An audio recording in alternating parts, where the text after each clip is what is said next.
Praise the lord. దేవునికి మహిమ కలుగును గాక. ప్రతిరోజు క్రమం తప్పక వాగ్దానాన్ని వీక్షిస్తున్న ప్రతి ఒక్కరికి యేసయ్య నామంలో ప్రత్యేక వందనములు. సబ్స్క్రైబ్ చేసుకొని అనేక మందికి షేర్ చేసి దేవుని మాటల ద్వారా బలపరచండి. ఈ దినమునకై ఏర్పాటు చేయబడిన దేవుని వాగ్దానము ద్వితీయోపదేశకాండ గ్రంథము 8వ అధ్యాయము 2వ వచనము. 40 సంవత్సరములు నీ దేవుడైన యెహోవా నిన్ను నడిపించిన మార్గం అంతటిని జ్ఞాపకము చేసుకొనుము.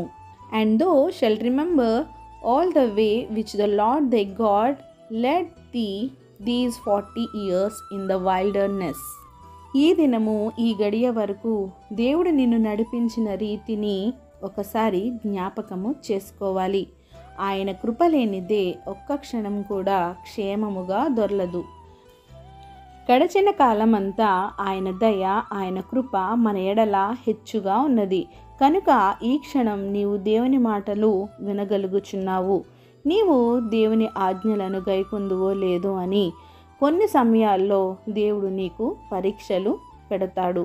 ఇశ్రాయేలీలకు కూడా ప్రమాణము చేసిన దేశమును స్వాధీనపరుచుకొనుటకు బయలుదేరినప్పుడు వారి హృదయములలో నున్నది తెలుసుకొనుటకు వారిని అణచు నిమిత్తమును అరణ్యములో 40 సంవత్సరములు యెహోవా వారిని నడిపించాడు.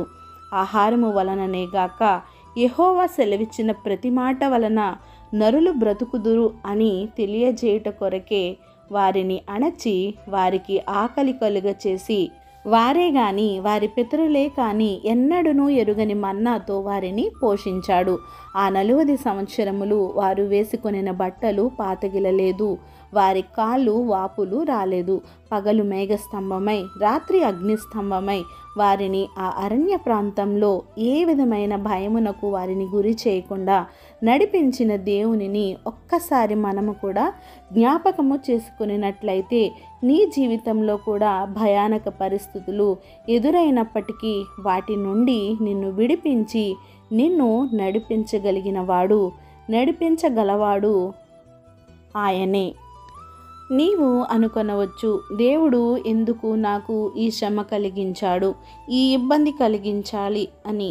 కానీ దేవుడు పెట్టే పరీక్షల్లో మనము నిలబడగలగాలి. మన విశ్వాసాన్ని పరీక్షించుట కొరకే కొన్ని శోధనలు వచ్చినా వాటిని జయించగలగాలి. 40 సంవత్సరాల ప్రయాణాన్ని 4 రోజుల్లో దేవుడు ఇశ్రాయేలీలను కనాను అయిన వాగ్దాన భూమికి చేర్చలేడా? తప్పకుండా చేర్చగలడు. కానీ ఆ 40 సంవత్సరాల పాటు వారి మనసులు ఆయన తట్టు తిరగాలి అని, ఆయన ఇచ్చిన ఆజ్ఞల్లో తన బిడ్డలు నడవాలి అని ఇంకా తెలుసుకుంటారు, నా కోసం ఇంకా తెలుసుకుంటారు అని ఎదురుచూచారు. ఇప్పటికైనా ఆలస్యమేమీ లేదు. ఇప్పటి వరకు నిన్ను నడిపించిన మార్గం అంతటిని జ్ఞాపకం చేసుకొని ఆయనలో జీవించుదువుగాక. ఆమేన్. చిన్ని ప్రార్థన. ప్రేమ నమ్మకం కలిగిన మా ప్రియ పరలోకపు తండ్రి, మీరు ఇచ్చిన వాగ్దానములకే వందనాలు దేవా. ఎవరైతే ఈ వాగ్దానాన్ని విన్నారో, విన్న వాక్య ప్రకారం వారి జీవితాలను సరిచేసుకొని నీవు జరిగించిన ఆశ్చర్య కార్యాలను, అద్భుత క్రియలను వారి జీవితంలో జ్ఞాపకం చేసుకొని నీ ఆజ్ఞ ప్రకారం నడుచుకునే కృపను వారందరికీ దయచేయండి దేవా.